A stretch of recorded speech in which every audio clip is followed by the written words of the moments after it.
There's one aspect in which he is up against the time clock, and I'll put that out there right now, and then we can think about it, and obviously discuss it from different vantage points here, because in 2024 everybody's fixated on the fact that the United States will have an election in 2024 and worrying about what might happen. Might be this be the return of Donald Trump, all the kinds of various things that are playing out over here, and that's in November, of course. But in March of 2024, both Vladimir Zelensky and Vladimir Putin have to put themselves up, in theory, to re-election. Now, for Vladimir Zelensky, as a wartime president, in the midst of everything that's happened, one would sort of suspect that the Ukrainian people would not want to change that horse in midstream. I mean, he's definitely gone into the Winston Churchill territory for a wartime, and we're not in any stretch of the imagination at the end of this conflict at this stage, and not likely to be in March of 2024 either.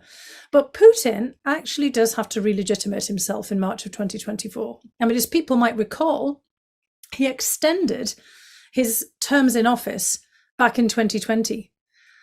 He was supposed to have come to, again, the end of his term limits in 2024 of 2 consecutive terms. And there was all these machinations going on behind the scenes, long before we thought that he would be in a full-on invasion in Ukraine, trying to kind of figure out some kind of formula that would keep him there, but in influence, but not necessarily in power, and that he could devolve some authority, maybe have some kind of successor, as Yeltsin had done for him, etc.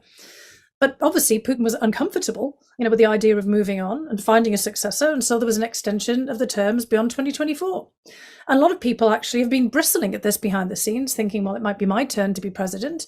And one of the things that might have factored in to this decision to invade Ukraine in February of 2022 was thinking ahead to 2024. Another quick victorious war, Putin getting the kind of acclaim from the population that he got as a result of the annexation of Crimea back in 2014, and really sort of cementing his position either as the king, the czar, or the kingmaker, and being able to smoothly breeze through 2024 with all of the different elements in place. Well, that really hasn't happened, has it? And so the kind of question then does become, what happens in 2024?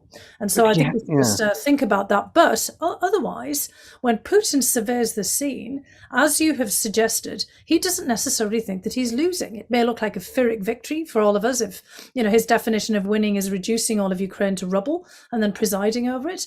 But as we've seen what Putin did in Grozny, in Chechnya in the 1990s, in the late 1990s and early 2000s, when he came into the presidency, he was a wartime president when he came in 99, with the second war in Chechnya that was already raging. And of course, we've seen him aid and abet Bashar al-Assad in Syria in razing Aleppo and many other historic Syrian cities to the ground to basically keep, Assad in power.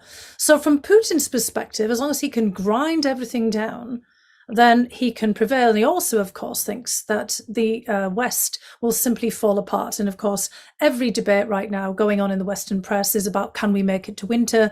Everyone's been citing the recent presentation at the Aspen Security Forum of Richard Moore, the head of MI6, quoting basically Game of Thrones and winter is coming, and the worries about energy crisis. And obviously we've got the grain embargo and some efforts at least to try to break out of that. But from Putin's perspective, he still thinks, I think, that the leverage is all on his side, and also that time may still be on his side, notwithstanding this 2024 deadline.